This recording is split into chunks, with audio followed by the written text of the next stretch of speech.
Global IME bank, सबैका लागि bank.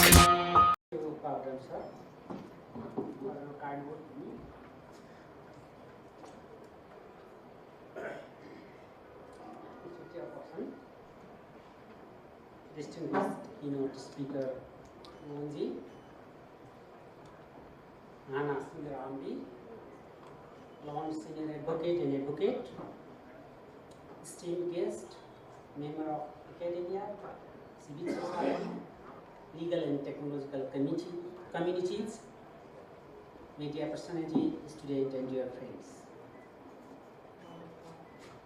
It is a privilege to join you this morning and inaugurate the Digital Rights Festival 2025. At first, I would like to thank the Internet Governance Institute, the Digital Freedom Coalition, and all partner organizers for extending this invitation and for convening this important national dialogue.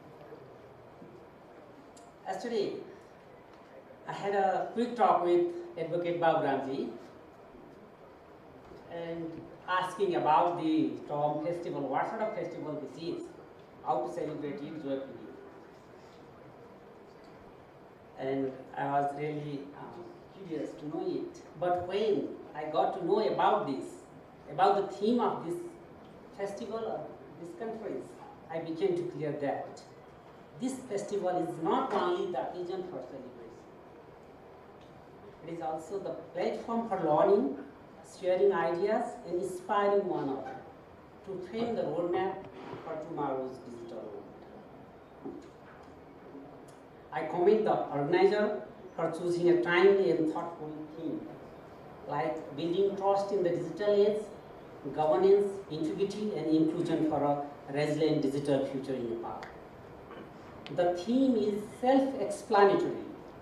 It strongly gives the message on governance, integrity, inclusion, building trust, and so many. In fact, digital issue is not only the technological one, rather it is a governance issue.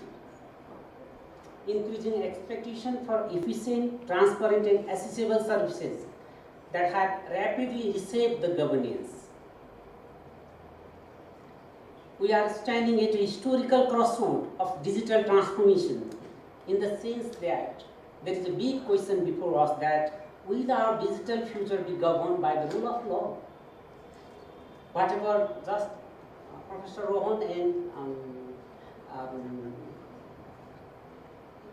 Hannah just told about the governance of the digital future is all about the rule of law. How the adherence of rule of law can ensure in the digital world. I would like to touch upon some of the key issues of this theme. Let me start with the term digital right first. To me, digital rights are not abstract concepts. They are existing fundamental human rights guaranteed by our constitutions. The right to privacy, the right to freedom of expression, the right to equality, the right to dignity, and the right to due process do not disappear when interacting online. But technology raises serious concern, whether it's about intrusion into our privacy, surveillance without accountability, misuse of personal data, digital exclusion of marginalized communities, or algorithmic decision-making without transparency. If the case happens, it is serious violation of digital right, vis-a-vis fundamental human rights guaranteed by our constitutions. No doubt, in constitutional democracies like ours, they must be more vigilantly protected at all costs. The second issue to think about is the requirement of a regulatory framework.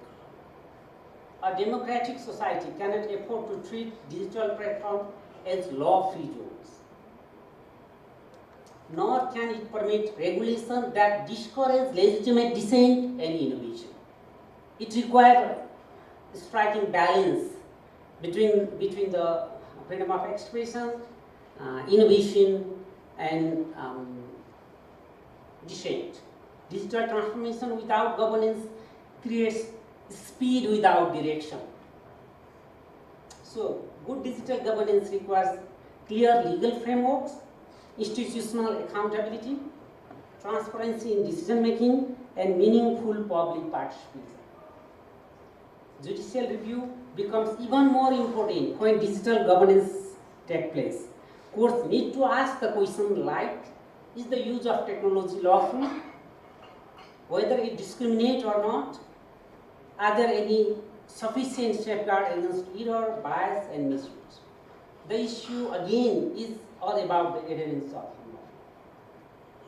In this context, laws on data protection, cybersecurity, artificial intelligence, and online space must be drafted with care. Overboard provisions, vague offences, or unsaid executive discretion risk undermining public trust rather than strengthening it. Also, in this context, I would like to recall the number of rulings of the Supreme Court of Nepal, such as requirement of permission of the court to get personal call detail report, and set aside number of cybercrime prosecution in case of excessive application of Electronic Transaction Act. In addition, in number of cases, Supreme Court has given excellent decision on the scope and limitation of freedom of expression and right to privacy as well. I believe event like this would be appropriate platform to aware the citizen on how their data is collected and used, who makes decision affecting them, and what remedies are available when rights are violated. Having said this, I would like to take a few moments on the role of judiciary. No doubt, the judiciary has a distinct and indispensable role in this evolving landscape.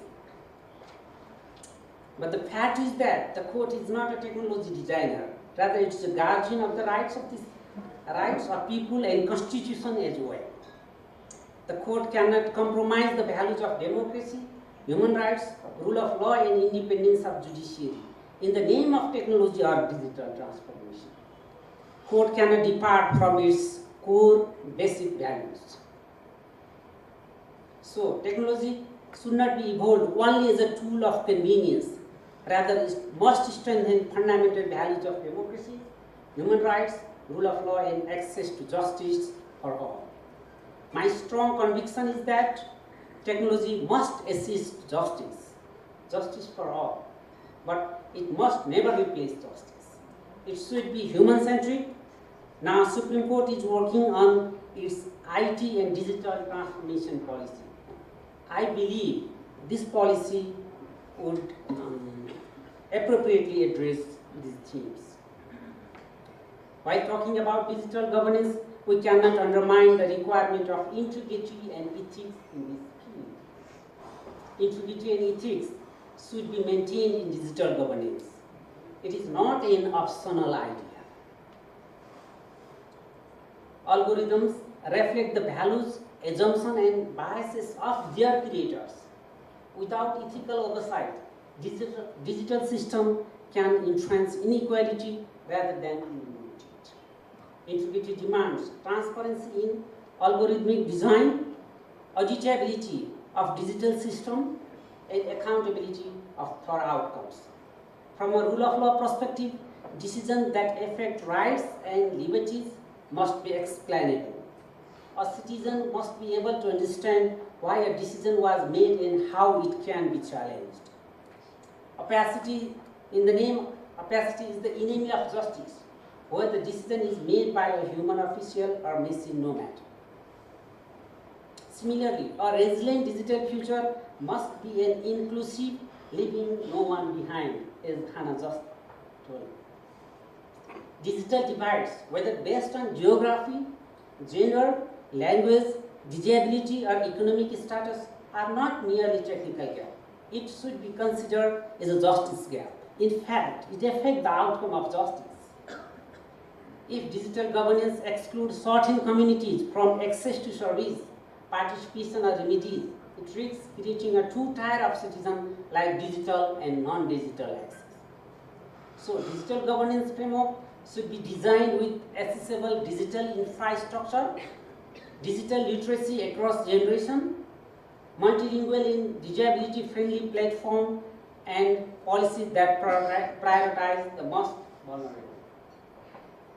True digital progress should be measured not by how advanced our technology is, but by how equitably its benefits are shared. My semi-final remarks, not final, regarding digital future is requirement of multi-stakeholder dialogue and responsibility. One of the strengths of such forum, what I just observed, it is such a digital right festival is a multi-stakeholder character. Digital governance cannot be responsibility of the state alone. It requires collaboration among government institutions, the private sector, technologists, civil society, academia, and the judiciary as well.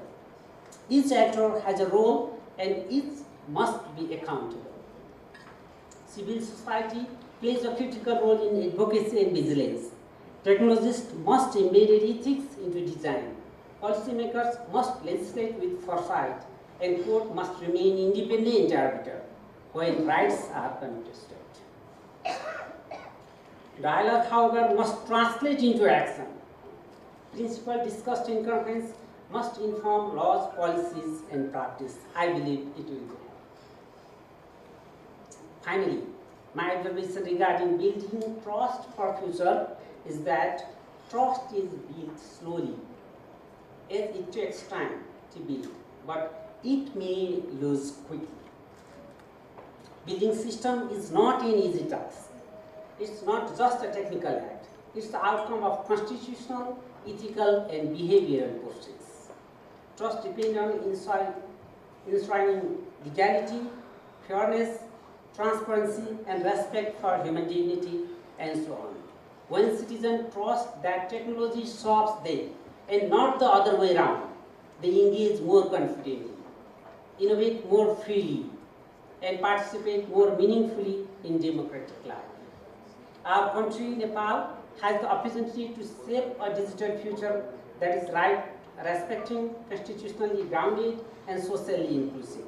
This requires continuous reflection, vigilance, and courage. Having said this, let me conclude by congratulating the organizers once again for creating this important platform. This issue we discuss today will not be an abstract.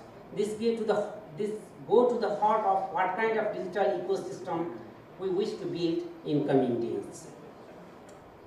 May this festival strengthen the collaboration, sharpen our collective conscience, and reaffirm our shared commitment to the rule of law in digital age. I wish you all productive deliberation today. Thank you very much.